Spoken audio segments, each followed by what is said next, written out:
মারধর করে ঝুলিয়ে দেওয়ার অভিযোগ থানায়। অভিযোগ পরিবারের। গৃহবধূকে মারধর করে গলায় ফাঁস দিয়ে ঝুলিয়ে দেওয়ার অভিযোগ উঠল গোপালনগর থানার কামদেবপুর এলাকায়। মৃত মহিলার নাম তাসলিমা মণ্ডল, বয়স আনুমানিক ৪৫ বছর। পরিবারের অভিযোগ, তাসলিমার স্বামী সুরাফুদ্দিন দীর্ঘদিন ধরে অবৈধ সম্পর্কে লিপ্ত ছিল।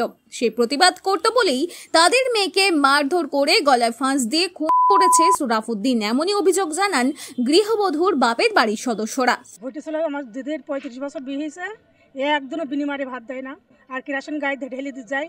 ভাত না দিলে মারা ধরা করবে। টাইম মতো মা সকাল হবে ফুল চাওয়াতে যেতে হবে, প্রায় মারতো, মা বিনিময়ে ভাত দেবে না। আজকে কি হয়েছে, আজকে হইলে গলায় দড়ি দিয়ে দিয়েছে, তা ওরা তালা গলায় দড়ি দিয়ে চাবি ফাঁকায় রেখে দিয়েছে। বুধবার ফোনে মেয়ের মৃত্যুর ঘটনা জানতে পেরে সুরাফুদ্দিনের বিরুদ্ধে থানায় দ্বারস্থ হন পরিবার। পরিবারের আরো অভিযোগ, ৩২ বছর ধরে বিয়ে হয়েছে সুরাফুদ্দিন ও তাসলিমার। বিয়ের পর থেকে রোজ তাসলিমাকে মারধর করত সুরাফুদ্দিন। তাদের ৩ মেয়ে রয়েছে, ৩ মেয়েরই বিয়ে হয়ে গেছে বলে জানা যায়। এরপরেও সুরাফুদ্দিন বিবাহ বহির্ভূত সম্পর্কে লিপ্ত ছিল। এক জায়গায় ফোন করেছে, সেখান থেকে ফোনে যোগাযোগ করে তার সঙ্গে কথা বলেছে, দেখা করেছে সে মেয়ের সঙ্গে। করলি পারে এবার মাঠে গিয়েছে আমার ননদ। মাঠে যাওয়ার পরে হলে খুপো তুলা নিয়ে এবার তুলতে বলেছে, ও মানে তুলেছে, আস্তে আস্তে তুলছে। 2 দিন ভাত খাইনি, গন্ডগোল হয়েছে, দিয়ে আস্তে আস্তে তুলছে। ও বলছে জোরে খুপো তুলতি, তখন এ বলছে আমি অত জোরে তুলতে পারবো না বলে খুপো তুলি ওর মেরেছে। মারার পরে আমার ননদ চলে এসেছে বাড়ি এসে ঘরে এসে গুছাচ্ছে, আর ও আবার ঘরে চলে এসেছে। মাটির সামনেই বাড়ি, মাঠ দিয়ে ওখান থেকে এসে আবার হলে চুল ধরে মেরেছে, খুব অবৈধ মার মেরেছে। দিয়ে তখন দেখেছে যে আর বাঁচার আশা নেই, তখন ওই গলায় দড়ি দিয়ে ঝুলিয়ে রেখেছে ফ্যানের সামনে।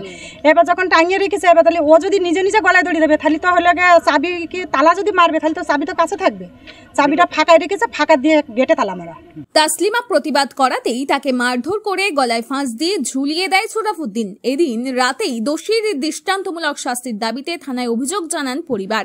ঘটনার তদন্ত শুরু করেছে গোপালনগর থানার পুলিশ।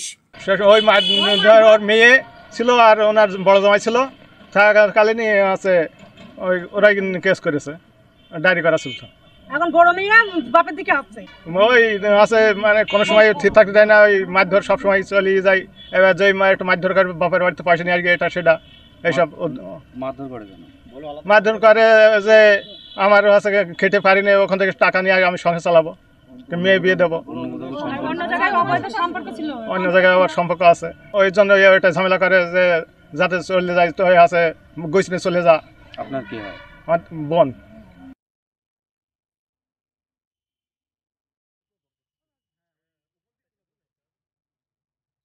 ব্যুরো রিপোর্ট, ভুবন গ্রাম সংবাদ।